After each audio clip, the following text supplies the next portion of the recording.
Hello, everybody, and thank you for watching Dating Amber, and welcome to our Q&A. I'm Seán McGovern. I'm the head of programming at GAZE, and I want to thank GCN for partnering with us on this Q&A. We are part of the In and Out Digital Fest, and I am really happy that we're starting. I'm calling this the unofficial opening of GAZE 2020. With the wonderful Irish film Dating Amber. And we are delighted to have some talent here. Now you might see there's two empty windows depending on where you're looking. And I suggested to the actors earlier that if this were a real, a real screening in a real cinema, that I'd go up and I'd say something, and then I would introduce the talent onto the stage. So indulge me for a moment, and even if you're at home with no one else around, get your clapping hands ready as I welcome the director of Dating Amber, David Freyne. Clap! And the two lead actors, Fionn and Lola Petticrew. Way! I fell. I might have fell. You feel like you're crunchy, kind of this floating at the bottom. The magic of digital technology, the things we can do these days. That was great. That was just like it being in a cinema. It was amazing. Oh, blood rushed to my hand. So I want to thank you all for taking the time out of your busy lives to join us here at a moment's notice. Yeah. With so many places to go. Thank you for the inspiration. Thank you very much. And just for the people who are watching at home, if anybody has any comments or questions, please type them into the feed. And our wonderful digital assistant, who's invisible, pulling all the strings behind Katie, will send them to me. So please, please, whatever's on your mind. If it's horrible, I just won't ask them. Only I will see it. So go nuts, by all means, go nuts. So I want to start by asking David a couple of questions. So this is, dare I say, this film is slightly autobiographical? It's like semi-autobiographical. It's as autobiographical as I'm going to get. So I grew up in Kildare, kind of just a little later than this, in the later 90s. And surprisingly, I'm gay, and I struggled with that during those years. And so this was just kind of, it was about that experience and what it was like. And a lot of the stuff in the film are true to life. And the stuff that's more wish fulfillment is the Lola, the Amber character, which I kind of wished I had rather than did actually have. But yeah, I think it's just I think it's hopefully something a lot of people can identify with, that feeling of struggling with your identity. And this film is set in 1995. You just said that it's a little bit before your time. Was there any impetus to maybe, did you ever think about setting this film in contemporary times or even before 95, or was this just a perfect chronological sweet spot? No, I think so. I wanted to set it back in the 90s just because that's when I was that age, and it was semi-autobiographical. And I chose 95 because of the divorce referendum and that feeling like it was the beginning of liberalization for Ireland in many ways. So it's set there for kind of personal reasons more than anything, but I do think you could set it now, or even set it in a different country, in a rural town. I think that there's something very universal in the experience that Eddie and Amber have in the film that I think kids still have now. So it was just a personal choice, but I hope that the film transcends the setting. I mean, I think it's great to see films that are about friendship. When you think of it, you don't really often get that many, and that are purely about friendship. So having kind of two young gays, to use different words, but that's what they are. Like a film with a gay and lesbian lead is something lesbians and gay men are usually in these hermetically sealed boxes in terms of film. So, having them having a queer story where it's two different members of the LGBTQ family as the leads, I really wanted to do as well, because we all have friends that are spread across that community, and it's silly that they don't interact enough in film. Yeah. So for Fionn and Lola, did you hear about this script before you got it in your hands, or what was your first impressions when you got a copy of the script in front of you? Yeah, so we got it around the same time, and it was kind of like a kind of traditional casting process now, which is like you'll get the script and you'll record a self-tape and record it on your phone and send it off. And as soon as I read it, I completely fell in love with it, and I was laughing out loud and then crying out loud, and I really knew that I wanted to be a part of it. And we've talked a lot about sometimes you read something and you're like, I'd love to do this, and then sometimes you read something and you're like, I need to do this. And that was one of those times. I mean, the difficult thing is that you then need to convince a lot of people that you are the right person to do it. And thankfully, Dave, had us on board. I think it's also worth pointing out at this point that you two are in the same place. No. Nah. Well, am I right in thinking that while you two are friends now, you didn't know each other before the reading, the audition? No, we met, and basically I think I kickstarted it. I offered everybody in the room a strepsil, and Fionn was like, I like this girl. And then we ended up like, I think I went over to you and we got paired together, and I was like, I'm going to go for a wee smoke. Do you want to come? And we went inside and had a chat, and I was like, do you want to smoke? And Fionn was like, no, I didn't smoke, which was also very, very Amber and Eddie. And we hadn't even read it. And then we just sort of like, we really hit it off, and you know, Dave gave us like a lot of rehearsals, which was amazing because you don't typically get that. And so we got to build our relationship, and then we just started like hanging out, and then we never stopped hanging out. But also we were like looking back at our first interactions on, what was it? It was Instagram. our first, but what was the first one? The first one was like, it was something like It was you being fair. No. It was him being like, congratulations, oh my god, no, those like really sweet things. And then you can see it get like progressively But the next one after that was like both of us, or me sending a message, and then 2 days later Lola being like, I'm so sorry. I was like, it was something about someone had been sent home on Drag Race. Yeah, it was like I was watching Sugar Cane's lip sync. Oh, Sugar Cane, yeah. One of her many lip syncs. Yeah. But let's not go there. Oh, do you know what? Let's. What was the first thing that you two shot together? Oh, the first thing we shot together was probably the throwing the stone, right? The throwing the rock on the bike. Oh, yeah. I think that was the first thing, which is also, and it was the one, it was the second one of those. So the one, who do you think you're calling it was that one, right? That No. Oh, no? Was it not? That was the next day. No, it was the same. No, the first one was the I'll go out with you. Oh, yes, it was the falling off the bike and the throwing the stone. So it was kind of going in the deep end with the stunt on the first day. Yeah. And so this was filmed in your hometown, David, in Newbridge, County Kildare. Yeah. Capital of Ireland. Yeah.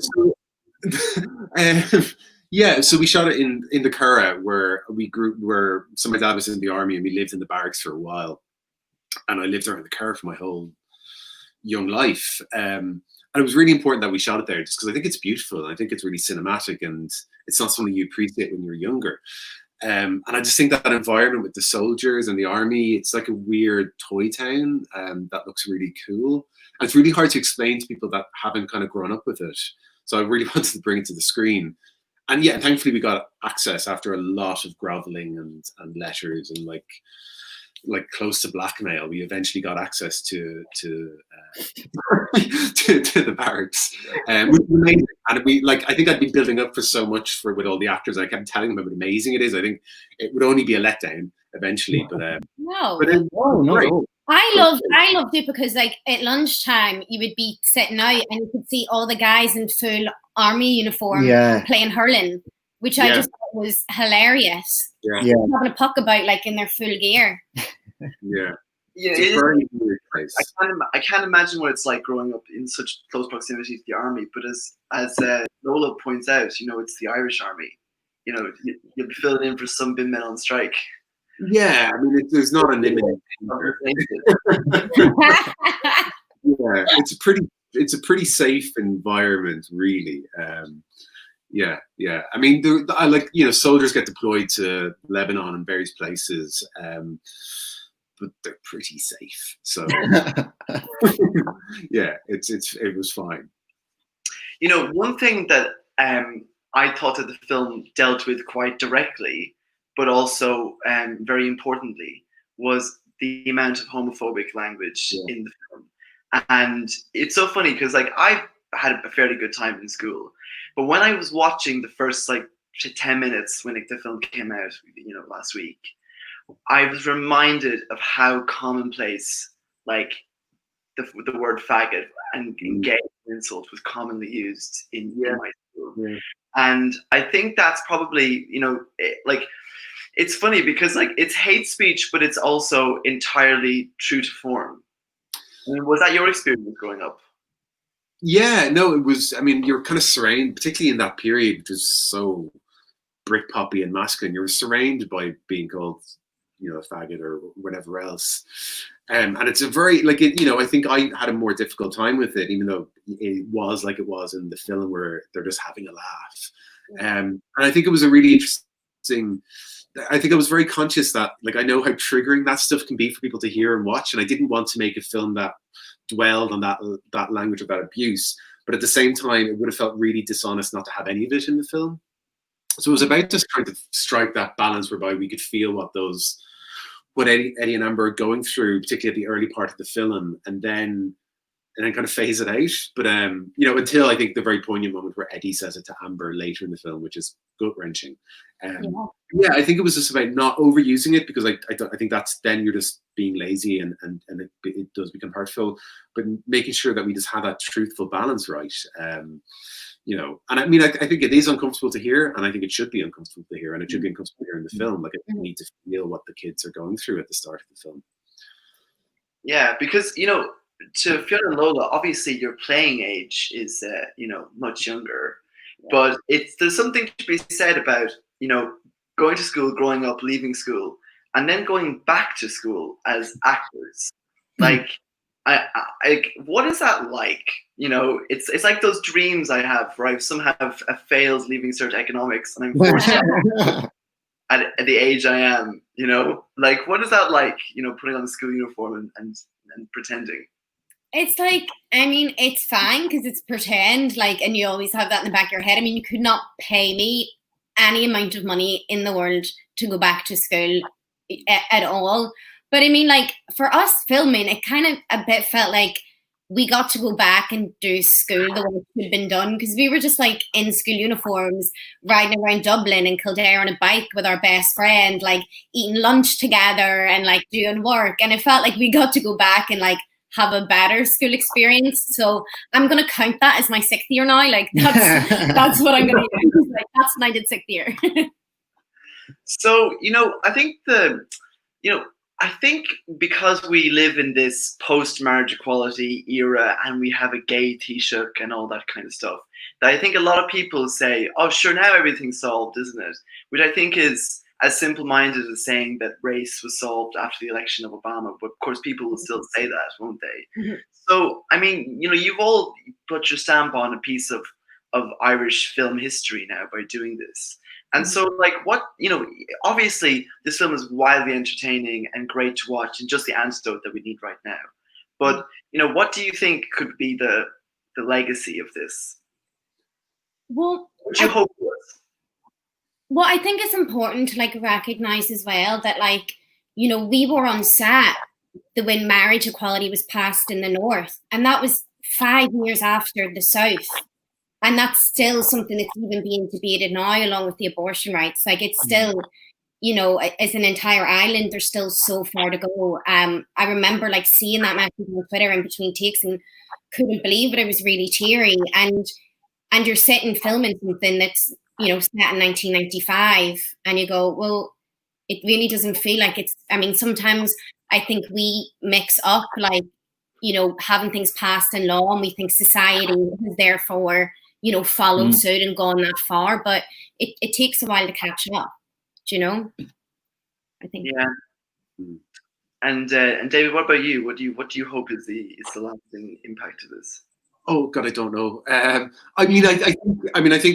think for me, I just really wanted to make the film that I wish I'd had when I was younger. That was really funny and heartwarming, and ultimately quite hopeful.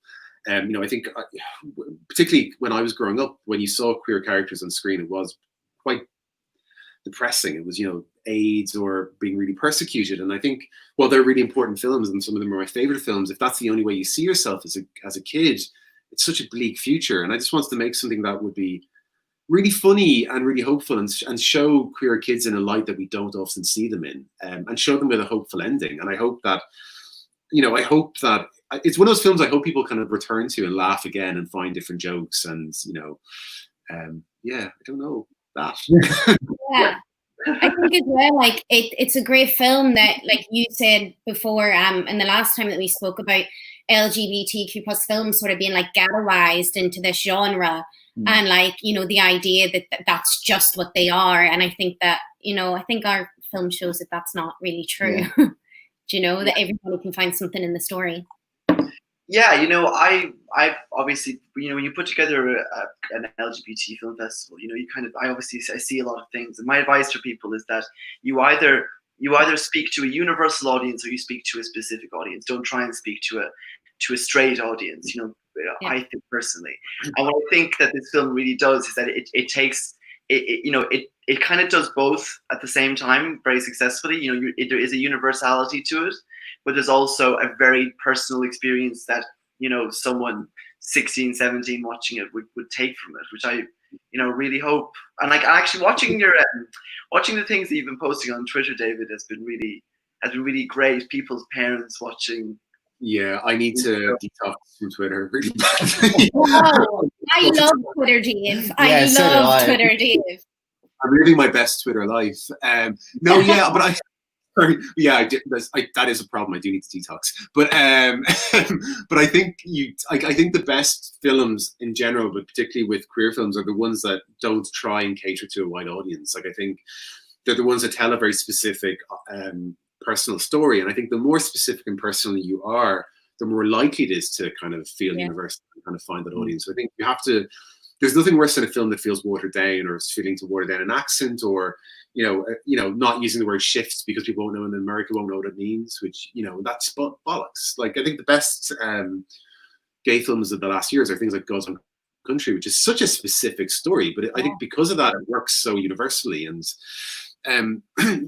so like last night I watched Then We Danced, which is great. Oh, I'm so excited to see that.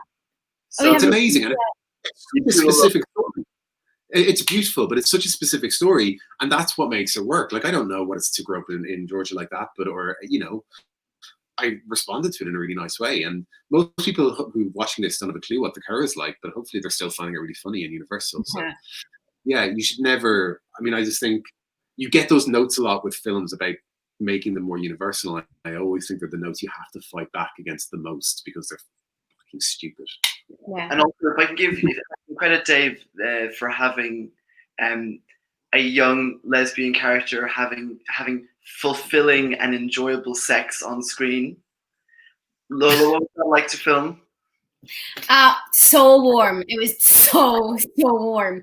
We were like genuinely in like a sex caravan. So, well, not like, it wasn't a brothel. I mean, like the caravan that we used is the sex caravan. Dave didn't like. There was no brothel. No, it wasn't actually a sex caravan. Well, that brothel's going to be out of business. I just mean, we were in this like tiny little caravan, and you have like these modesty clothes on, and the camera's like right here, and so Lauren has to disappear out of frame sort of under the blanket, and you just have to go like, hell for leather with those faces, and all you're thinking like, has Lauren passed out? Like, have we lost Lauren? Are we gonna have to recast my girlfriend because we've killed her for our beautiful queer sex? But it was it though. It was gorgeous. It was really warm. But watching that scene made me really emotional, and I know like lots of people on Twitter and stuff have responded to it, and sort of made those lovely like 4-picture thread things, and they're shipping them really hard, and it was like, it's lovely, it's important to see it. Like, you're so I was saying this actually in the car the other day, that growing up, you're so thrown images of like Yeah. men and women laying in bed together, and it becomes something that's just like not even registered. And so that, to see that like presented, and somebody actually said on Twitter, it was like they'd never seen like sort of like lesbian like first love being handled with such care and treated just like any other relationship, and that Yeah. they thought it was really lovely. So I think it was great, and I loved that I got to do that. Yeah, and because obviously there's more of a discussion these days about Irish people having sex on screen. Sure, you wouldn't know anything about that, would you? But, you know, there's one thing about say heterosexual depictions of it, and then there's another thing entirely about positive representation of kind of queer, you know, pleasure on screen. Absolutely. And you know, having Amber just, you know, enjoy herself so much. So it's also that's David, that's your contribution now to Irish cinema, you know? No, it is, and I love that scene, and I love that, you know, it is, they just have this really, there's something so sweet, like it's the first sex you want to have. It's so She's sweet. like literally like, she's like, was that okay? And even I'm playing her, I was like, oh my God, sweetie, it's all right, you're fine. Yeah, you want to make sure that you don't want you want to have this really lovely, sweet queer sex, because we see that all the time with straight people. I didn't give Eddie as good a time, but well, no, actually I did. You got We got the hottest first kiss. Yeah. It was so hot. I watched it on the monitor and I was like, steaming. Yeah, you got a good first kiss, and you got like a hand job. So. Yeah. Yeah, and people have been just as emotional about the hand job as they were. It brought tears to. Isn't it? They're really shipping Eddie and Tracy, aren't they? Just, I'm not sure. The hand job, people were really blown away by it, and it brought a tear to many people's eyes, including both of my parents. But yeah, that was slightly less beautiful to.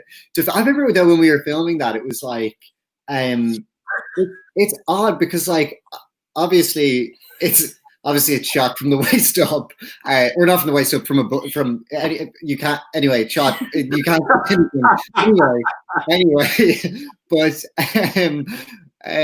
anyway, so when you're shooting that, I remember Dave, you were like trying to talk about like what looks most right, like on the monitor, and like you're trying to make it look, and then you're like, and like you're talking about like afterwards. Remember afterwards talking to you and being like, did it look like I did? Is that how people? I don't know. I don't know. What did it look like? But thankfully, you were there to guide me through my. I didn't guide him through. I just want to feel like I didn't stress that. I wasn't involved in that. I mean, it was worth 2 days of retakes. Yeah, I feel like I never, ever, ever want to direct a hand job again. I've done like in this film, I did like three hand jobs. Actors in the cinema getting hand jobs, but they really went for it. No, those extras. Whoa! No, they didn't really go. Enthusiastic about speaking it. Oh, yeah. So they really did work it well. What I found was really sweet is we had one of the extras, Dylan, who was really going for the hand job, but he was so sweet he wouldn't fake kiss the girl because he had the flu or something. So that was really Dylan was a trooper. But yeah.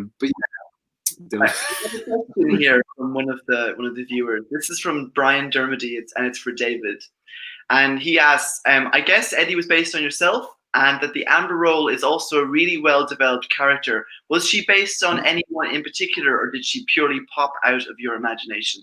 And if anyone has any other questions or comments, please just drop them in. Thanks, Brian Dermody.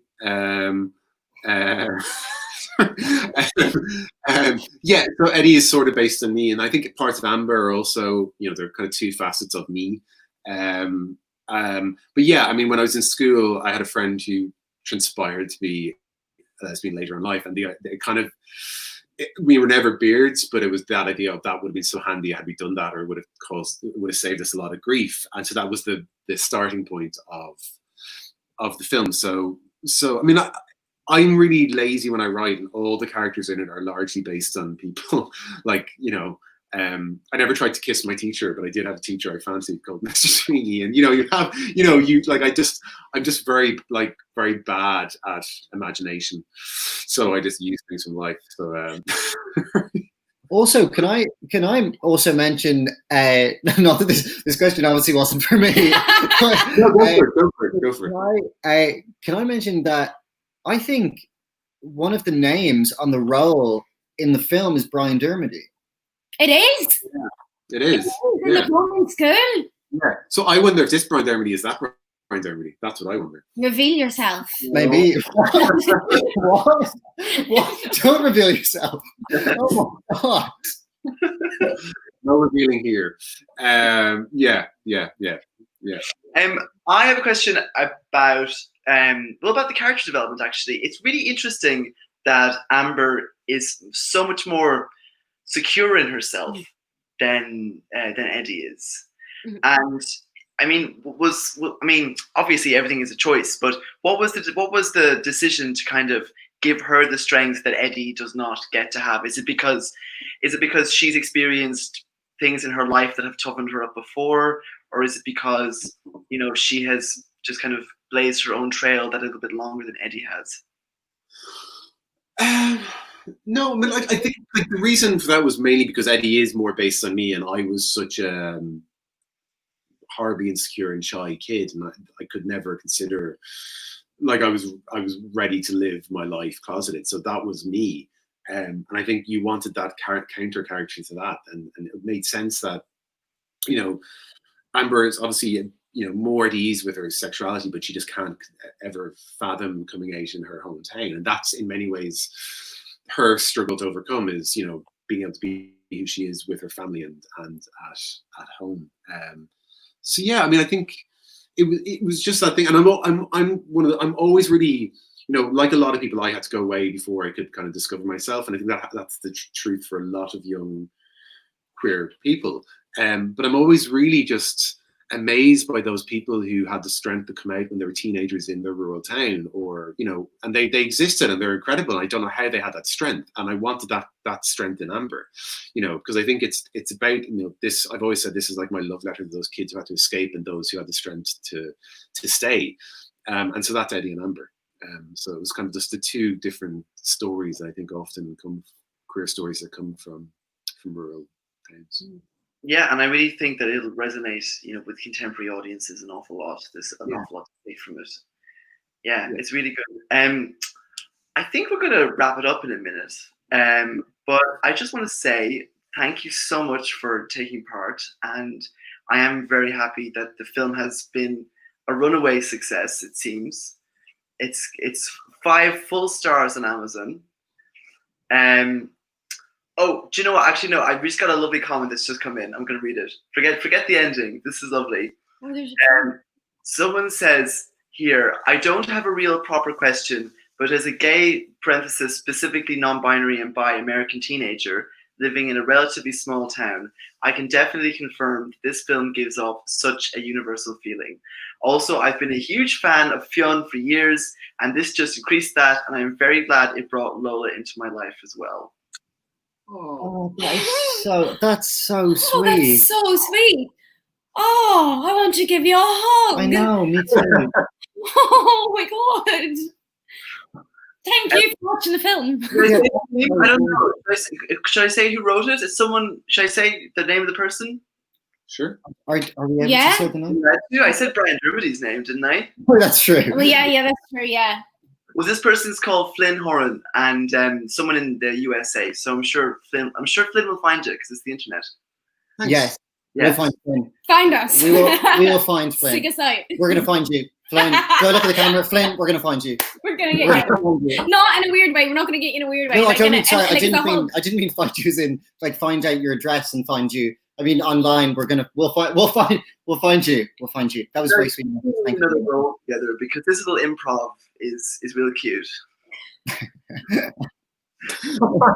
Pressure.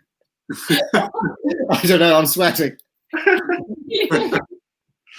I was thinking just before we finish, David. I mean, why don't you do a contemporary version 25 years later?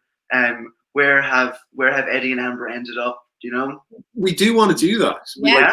Because the film did open, the original script of the draft of the film opened in contemporary London, where these characters just bump into each other, and then you go back and you discover where they met and kind of what they meant to each other, and then you jump forward again. So I think, and that just never worked in a film, but I love the idea of an older Eddie and Amber just bumping into each other in London and having like a before sunset-esque platonic evening together. I think that's a genius idea. I really do. I do. I mean, if you have like 2 million quid, I'll make it. Yeah, just everybody can tweet and say that they want the second one, and just put the pressure on. Or just tweet and say you also want a Janet and Tracy spin-off, because I'm desperate for that. Yes, yeah. Oh my goodness. Those, you know, I was thinking, I know in my life, I can remember these two particular girls who were Janet and Tracy, you know, everything Janet and Tracy. Even like, I mean, maybe they're not essential to your life, or maybe they're on the periphery, but every point to who those people were. I think those characters are always on the periphery in stories, and I think they deserve their protagonist moment. Yeah. And also just Emma and Anastasia, who played those girls. Amazing. I also think that the two of them grew up to be like lovely girls. You know, really, all the kids grew up to be. Even Kev, who played by Ian O'Reilly, who's brilliant. I think he's a very lightened young man. Like, you know, maybe a teacher. Like, I think he's a very nice young man. He was just an arsehole in school, as a lot of people are. Yeah, and we are forgiving people, aren't we? We all grow and develop and forgive. Anyway, listen, I'll let you get back to whatever you were doing. And I just want to say a big thank you once again. Give yourselves a round of applause. People at home, clap, clap, clap, clap, clap, clap. Thank you so much.